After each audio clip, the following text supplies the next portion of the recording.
शासनपति प्रभु महावीर स्वामी को हम वंदन करते हैं। सभी गुरु भगवंतों को तिकोतों के पाठ से वंदन करते हैं। श्रद्धावान भाई और बहनों, आपके अंदर विराजित आत्मा को माजलगांव से सुभाष कोठारी का सादर प्रणाम, सादर जय जिनेन्द्र। उत्तराध्याय के तीसरे वर्ग पर ये मेरा दूसरा वीडियो है। यहाँ पर एक प्रश्न उपस्थित होता है कि मैंने पहले अध्ययन का चिंतन किया, उस पर 37 वीडियो बनाए, फिर मैंने दूसरा अध्ययन क्यों छोड़ दिया। दूसरा अध्ययन इसलिए छोड़ दिया कि वहाँ पर सभी गुरु भगवंत का जो गुण है, जो उनके 22 परिचय है, उसकी मालूमात है। अब हम वो चिंतन करते समय हम वो जानकारी लेते हैं, तो फिर कभी कभी कोई संत का शरीर प्रकृति साथ नहीं देती, उनका कोई संत का असाता वेदनीय कर्म रहता है। कभी कभी कोई संत की बीमारी के वजह से दवा पानी चालू रहती है, तो कभी कभी उनका शरीर प्रकृति उनके साधना में साथ नहीं देती, लेकिन हमारे को वो सामने सुदृढ़ दिखते हैं, तंदुरुस्त दिखते हैं, लेकिन अंदर से उनका शरीर कैसा है ये वो जानते हैं।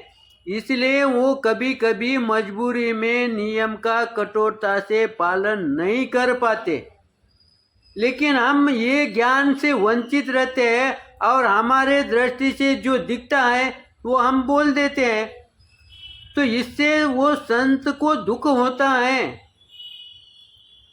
तो इसलिए वो दुख उनको ना हो, उसकी जानकारी हमारे को हमारे किताब से हम हासिल कर सकते हैं। इसीलिए मैंने वो दूसरे अध्ययन पर चिंतन का मैंने अभी रोक दिया है। अब तीसरे वर्ग के चिंतन हम कर रहे हैं। कल हम तीसरे वर्ग का चिंतन कर रहे थे, उसमें गुरु भगवंतों ने कहा कि मनुष्य बहुत दुर्लभ है। अब हम चिंतन ये कर रहे थे कि 11 गतिरोधक जो है वो पार कर लिए कि हम मनुष्य बन जाते हैं। तो फिर हम मनुष्य बने हैं, तो हमारे में जो कि उच्च कुल में, नीच कुल में, ऐसे मध्यम कुल में जन्मे वाले सब पुरुष है, सब स्त्रियां है, सब जीव है। जिन्होंने भी मनुष्य भाव पा लिया है, फिर वो नीच कुल में जन्मो चाहे उच्च कुल में जाओ, कोई भी परिस्थिति में जन्मो, उन्होंने 11 घाटी 11 गतिरोधक पार किए ना वो। फिर जब वो 11 गतिरोधक पार कर लिए तब वो मनुष्य बन गए। लेकिन ये जो मनुष्य बने हैं, ये मनुष्य प्रभु के दृष्टि में है क्या? तो हमारे को चिंतन ये करना है कि हम जो मनुष्य बने हैं, हम खुद को उच्च कुल समझते हैं, जैन कुल समझते हैं, उच्च गोत्र समझते हैं। खाली हमारे समझने से चलेगा क्या? हम प्रभु के दृष्टि में उच्च बने, हमारे गुरु भगवंतों के कृपा में, उनके ध्यान में हम उच्च बने, तो फिर इसकी कसौटी क्या है? हम कौन से प्रकार के मनुष्य हैं, इसकी कसौटी क्या है? इसीलिए प्रभु ने हमारे को पहली कसौटी दी है, पहला अध्ययन।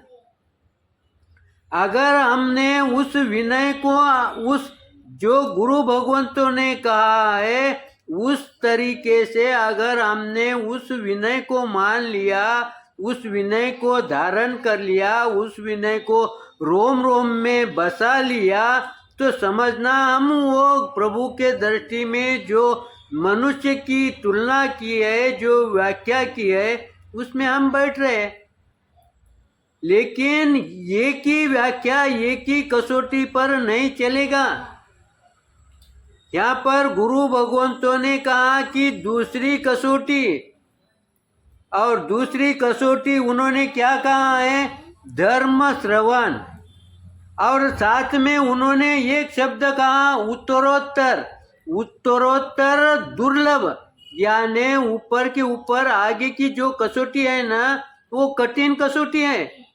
हम व्यवहार में भी देखते हैं, कोई एग्जाम लेते हैं, पहले इजी प्रश्न देते हैं, लेकिन जैसा जैसा वो आगे बढ़ता है वैसी वैसी हमारी कसौटी कठिन होती जाती है। वैसा ही गुरु भगवंतों ने हमारे को ये कसौटी लेते समय ऊपर ऊपर कठिन किया है।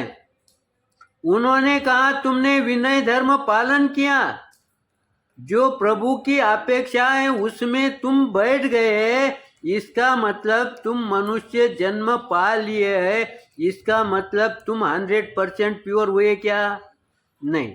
अब क्या तुम्हारे को दूसरी कसौटी में उतरना है, दूसरे कसौटी में जाना है। अब दूसरी कसौटी उन्होंने कौन सी कही है? धर्म श्रवण। धर्म श्रवण कहाँ है? धर्म पर प्रवचन देने का नहीं कहा। फिर हमने देने का नहीं क्या? हमने प्रवचन देना या किसी को कुछ बोलने का नहीं क्या? उसको ज्ञान देने का नहीं क्या? लेकिन गुरु भगवंतों का उद्देश्य यह है कि पहले तुम सुनो, पहले तुम अध्ययन करो। अगर तुम पहले अध्ययन नहीं करोगे, पहले चिंतन नहीं करोगे, पहले अनेक गुरु भगवंतों के विचार नहीं सुनोगे, तब तक तुम्हारा आगे बढ़ना संभव नहीं है। तुम्हारा अगर सही ज्ञान होगा तो तुम्हारे को हर तरफ से वो सुनना पड़ेगा। हम कोई स्कूल में जाते हैं, कोई गणित मैथमेटिक्स का विषय चलता है, उस समय हम उसका उत्तर निकलते समय हम क्या करते हैं? अलग अलग तरीके से उसको वो जवाब आना चाहिए।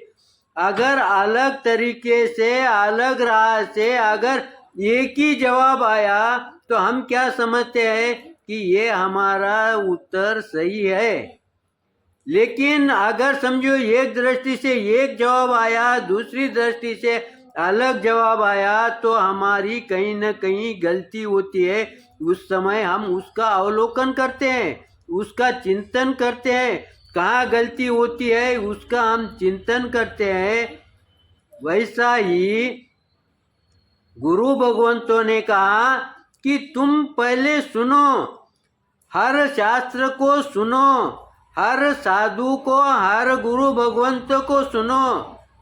इसका मतलब हमारे को गुरु भी कसौटी पर उतारने के लिए कहा है।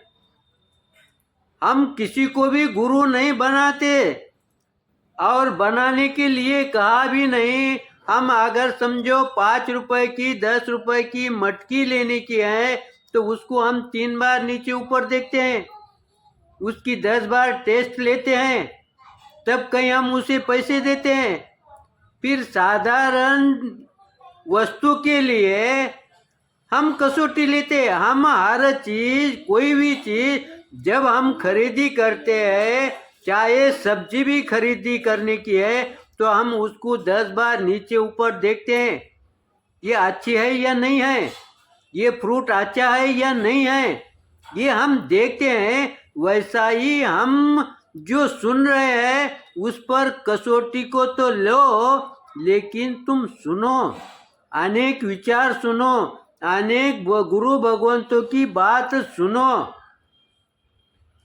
तब कहीं तुम्हारे में जो कि ज्ञान में है वो वृद्धि होगी। अगर किसी की सुनने की इच्छा नहीं होगी तो प्रभु के दृष्टि में तुम मनुष्य नहीं हो। प्रभु ने कहा है कि पूर्ण मनुष्य कब होगा? जब उन्होंने ये 4 कसौटी दी है। वो 4 कसौटी में से, उस चारों में से तुम सही सलामत अगर आगे निकल गए तो समझना तुम 100% प्योर मनुष्य हो। अब यहाँ पर हमारे समय को देखते हुए हम यहाँ पर रुकते हैं। मेरे चिंतन के अंदर निश्चित रूप से गलत आया होगा तो उसके लिए आप क्षमा करेंगे, सही आया होगा तो आप लाइक करेंगे, शेयर करेंगे। इसी आशा के साथ पूर्ण विराम लेता हूँ। ओम शांति।